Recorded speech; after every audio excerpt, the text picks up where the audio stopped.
Vice-Chancellor, it was unanimously resolved by the Senate and the Council of the University to confer an honorary degree of Doctor of the University upon Dame Sharon White. Professor Amir Sharif will present the candidate.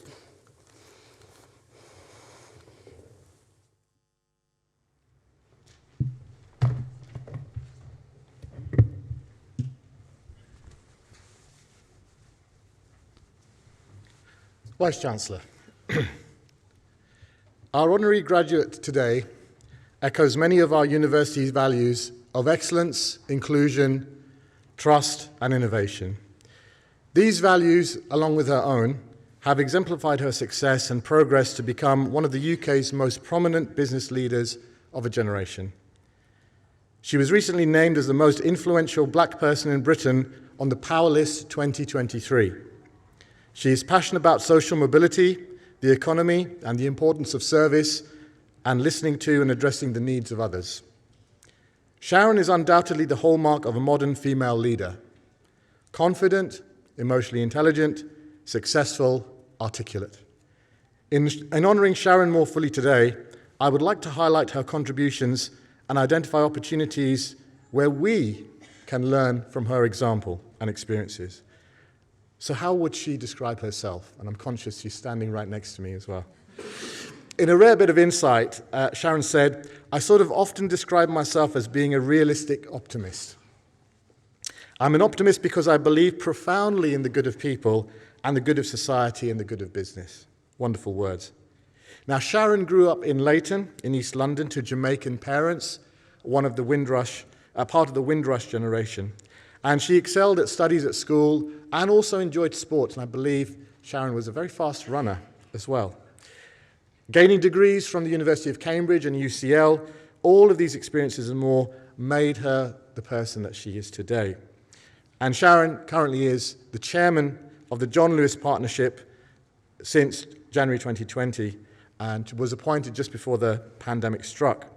Now, the John Lewis Partnership, as you may know and heard of, is a British institution, British retail institution, 94 years old, founded all those years ago.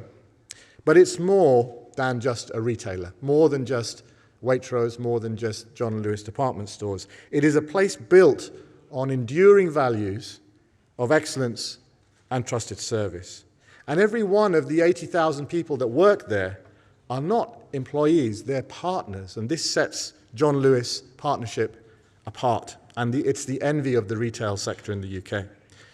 So unlike shareholders, the John Lewis Partnership, which Sharon heads, are members of an industrial democracy where everybody's voice counts and contributes to the success of the organisation. And this is very important for us to understand and learn from, because here's another learning point. Sharon has never worked, or had never worked in this sector before. And so working in a sector where she had no previous experience, she's had to lead the partnership into a new direction in uncertain times, and taking the time, therefore, to gain the consent of others, ensuring the partnership can survive. And that's taken immense skill and patience, which are hallmarks of Sharon's approach. So what can we learn from this? Empathy, connection, inclusiveness, trust.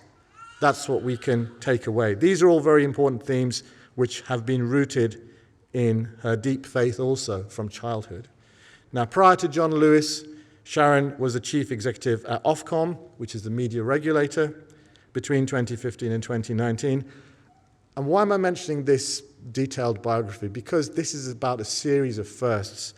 So Sharon was the first woman and the first person of colour to be the head of Ofcom. But before that, she made her indelible mark in central government over a 26-year period between 1989 and 2015. Again, notably being the first woman and the first person of colour to hold the role of second permanent undersecretary in Her Majesty's Treasury. So her achievement is made even more epic because of this third aspect that we can learn: adaptability and a strong belief in self-identity. And that's something as graduates and colleagues we can take away hopefully today. Sharon has frequently referred to this time in central government as one of her defining moments, mainly because she was one of only a very few female colleagues and ethnic minority members of staff that were not white. She famously remarked that the only people who looked like me at the Treasury in the 1990s were the people who were cleaning the loos. And that just shows you the determination, the excellence, and the achievement that Sharon achieved there. And whilst being educated at Cambridge certainly helped her fit into the Westminster elite a little more easily, being the daughter of a Windrush generation family who had worked hard to give her the best upbringing and education kept her identity secure. She had very firm roots, and I'm sure she's got those firm roots still with her today.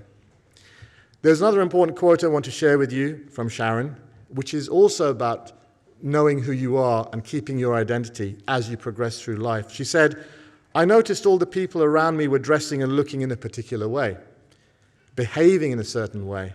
I never really noticed it before. So I remember the day I piled up all these clothes that I had bought and took them to Oxfam and restarted wearing training shoes to the office, and I was quite far into my career at that stage. So having a deep-rooted understanding of identity and where you're coming from has been very important." Another quote, which is useful to share with you today, I believe. Sharon said, "I think if you have a non-traditional background, it's very easy to be given a label of being underprivileged. Having a brown skin in a community that was majority white working class, I felt very British, but I felt very British with a brown skin." So, she certainly knows who she is.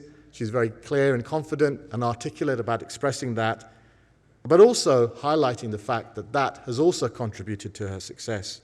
And she's embedded these principles into the John Lewis Partnership as well, so it can transmit and sustain its identity too, to thrive several generations into the future. So what is a John Lewis Partnership, and where is Sharon taking that at the moment? Her idea is, and her vision is, to revamp the purpose of the partnership, working in partnership for a happier world, balancing happier people, customers, employees, the partners, and suppliers, leading to a happier business. I could go on, but time is against us. So there we have it. A lot achieved, but I'm sure a lot more to come. The final bit of learning I want to share with you is also an important area which is very much dear to our hearts here at the University of Bradford. And that's, again, not just a social identity, but social mobility and success, commitment, hard work, but having fun. And I know we talked about this earlier on as well. Sharon's words, not mine. My hope is that everyone should have the chance to be who they want to be in life, with their background as a source of pride, which should not be a disadvantage. Be yourself and have fun. Vice-Chancellor, in recognition of contributions to the world of business as a prominent and successful female business leader of colour and an inspiring exemplar of the University of Bradford values of excellence, inclusion, trust and innovation, I have great pleasure in presenting to you, for the honorary degree of Doctor of the University, Dame Sharon White. Congratulations. So, Dame Sharon White, by the authority vested in me, I admit you to the honorary degree of the University of Bradford. Thank you for accepting it.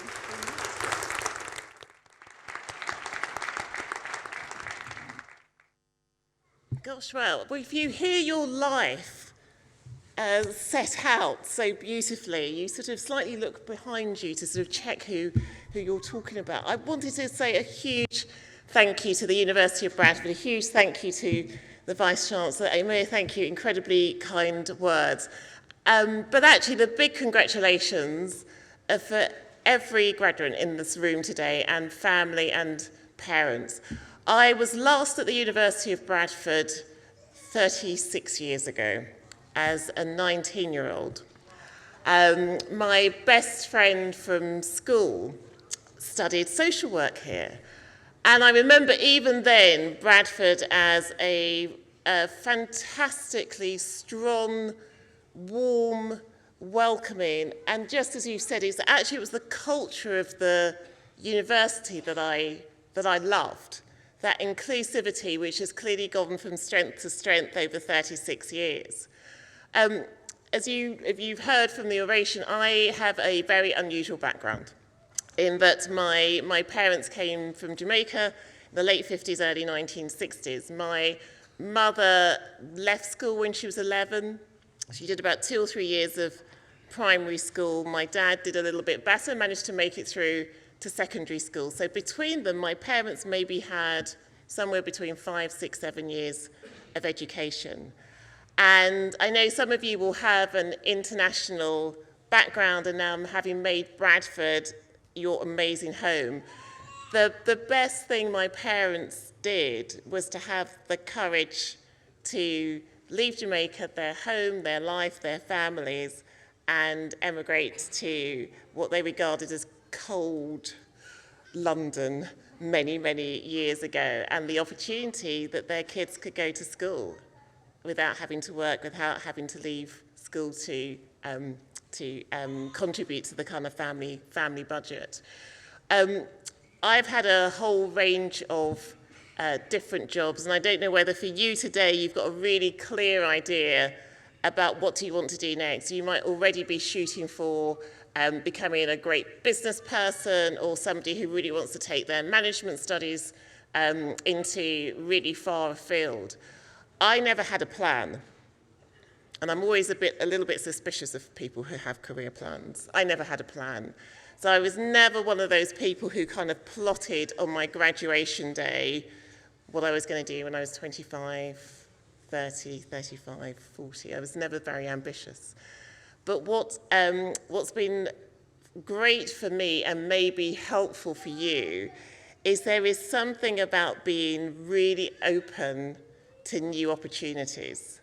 So I've done everything from running a business to running a regulator to advising politicians in government. None of that was planned, but I've always followed jobs where I've loved working with the people, where there's been a sense of having an impact, small, big, but having a broader impact on society. And also for me, having fun. So you are all going to be working till you're at least 100 because there are no pensions anymore, there's no retirement. It's a long time. And so being with people, being in an environment, being in a profession where you feel not only are you making great use of all the talents and skills that you've developed at this extraordinary university, that your values and the values of your organisation are really consonant and resonant, but also it's fun. So as you celebrate today and your families celebrate with you, maybe having in mind those 2 or 3 things, being open-minded to what's going to come around the corner. Maybe you don't always have to have it planned out. Really thinking about what are the values that really work for you and the organisation that's going to match those. And don't forget to have some fun, because it kind of really matters. Thank you so much indeed, and have a fantastic, fantastic day.